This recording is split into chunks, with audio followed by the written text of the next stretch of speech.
আসসালামু আলাইকুম এভরিওয়ান, সবাই কেমন আছেন? আশা করি আল্লাহর অশেষ রহমতে সবাই ভালো আছে।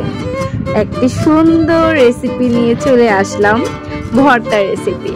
আসলে কাঁঠালের বিচির ভর্তা কার না ভালো লাগে বলেন তো? কাঁঠালটা হয়েছে কিনা এর জন্য আম্মা আমাকে দিয়েছে টেস্ট করার জন্য, বাট এতটা গরম ছিল হাত দিতে পারছিলাম না। সবগুলো কাঁঠালের বিচি এই যে আমার কাছে নিয়ে আসা হয়েছে। আমি বসে বসে ছিঁড়ে দিচ্ছিলাম। আমার তো আর কোনো কাজ নেই, কারণ টুকটাক কাজ। আর এই যে দেখেন পুচকু এসেছে, তাকে সাধছিলাম খাবা কিনা। সে বসে বসে দেখছিল অবাক হয়ে জিনিসগুলা কি লাল লাল। কাঁঠাল যেমন খাওয়া যায় তার বিচিও খাওয়া যায়, তার উপরে অবশিষ্ট যা থাকে সবকিছুই কিন্তু কাজে লাগে। কাঁঠাল এমন একটা জিনিস, কোনো জিনিসই ফেলা যায় না। কাঁচা অবস্থায় খাওয়া যায়, পাকা অবস্থায় খাওয়া যায়। যাই হোক, কে কে আমার মতো কাঁঠালের বিচির ভর্তা লাভার অবশ্যই কমেন্ট সেকশনে জানিয়ে যাবেন। আমি সব কিছু রেডি করে দিয়েছি আম্মুকে, আর আম্মু এখন শীত পাটায় বাটাবাটি শুরু করে দিবেন। এই যে এখানে 3টা মরিচ দেওয়া হয়েছে, কারণ হচ্ছে এই মরিচগুলো অনেক ঝাল ছিল। এতগুলো বিচিতে মাত্র 3টা মরিচ, কেমন লাগছে না? বাট মরিচগুলো কিন্তু অনেক ঝাল ছিল। আর এই যে দেখেন মরিচগুলো বাটাবাটি শেষ করে আম্মা এখন একটা একটা করে বিচিগুলো বেটে নিচ্ছেন। আসলে কে কে এভাবে ভর্তা পছন্দ করেন অবশ্যই জানাবেন। এক একজনের বিচির ভর্তা বানানোর স্টাইল এক এক রকম, বাট আমার আম্মু যেভাবে বিচির ভর্তাটা তৈরি করেন, এভাবে তৈরি করে দেখবেন অনায়াসে 1 প্লেট ভাত খাওয়া যায়।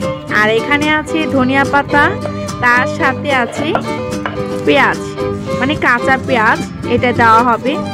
এখানে জাস্ট 3টা জিনিস, ধনিয়া পাতা, শুকনো মরিচ আর কাঁচা পেঁয়াজ, সাথে স্বাদ মতো লবণ। এই 4টা জিনিসের সংমিশ্রণে ভর্তাটা হয়ে উঠবে অনেক লোভনীয়।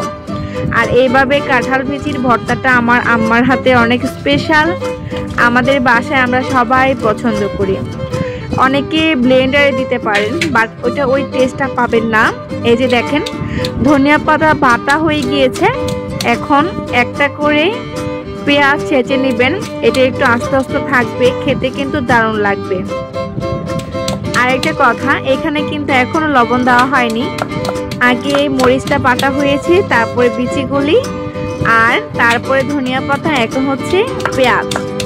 এগুলি সব কিছু বাটা হয়ে গেলে তখন স্বাদ মতো লবণ দিয়ে এটাকে হাত দিয়ে মাখানো হবে। আসলে হাতের জাদু। এই যে দেখেন অলরেডি শুরু হয়ে গিয়েছে। হাত দিয়ে এভাবে কচলিয়ে ভিতরে লবণটা প্রবেশ করাতে হবে, আর এতে কিন্তু মজা। আমার তো খুবই ভালো লাগে এই বিচির ভর্তা। আসলে সব সময় যদি পাওয়া যেত, বাট এখন তো অনেকেই ফ্রিজে ফ্রোজেন করেন। এই যে আম্মা হাত দিয়ে মাখানোর পর আরেকটা বাটা দিবেন, যাতে সব কিছু একসাথে মিক্সড হয়ে যায়, লবণটা যাতে সব জায়গায় লাগে। আম্মা বলছিলেন আর কি। আমার যতগুলো কথা সব কিছু কিন্তু আমার আম্মুর কথা অনুযায়ী বলছি, কারণ আমি আসলে অতটা এক্সপার্ট না, এখন শিখছি। এই যে দেখেন বানানো কিন্তু হয়ে গিয়েছে। এখন আবার একটু হাত দিয়ে মিলিয়ে দেবে, তারপর আমাদের খাবার পালা। আমি কিন্তু গরম ভাত নিয়ে বসে আছি, জাস্ট ভর্তাটা হবে আর বসে পড়বো। তার সাথে আরেকটা ভর্তা আছে, আলুর ভর্তা, 2টা আম্মুর বানানো, সেটাও কিন্তু স্পেশাল ভাবে বানানো হয়েছে। এই যে দেখেন ভর্তার কালারটা কি সুন্দর এসেছে, ধনিয়া পাতা স্মেলটা এত দারুণ আসছিল, যা আসলে বলে বোঝানোর মতো না। আমার কেন জানি প্রত্যেকটা ভর্তা তরকারি যাই বলেন না কেন, সবজিতে ধনিয়া পাতাটা দিলে আমার খেতে ভালো লাগে। গরম ভাতে বসে পড়েছি খাওয়ার জন্য।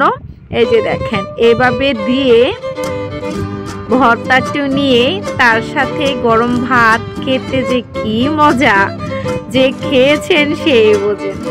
যাই হোক, আজকের ভর্তার রেসিপিটা কেমন লাগলো? যদি ভালো লাগে অবশ্যই কিন্তু লাইক, কমেন্ট, শেয়ার করে যাবেন। আর যারা নতুন অবশ্যই চ্যানেলটিকে সাবস্ক্রাইব করে দিবে। ভালো লাগলে অবশ্যই পাশে থাকবেন। আল্লাহ হাফেজ।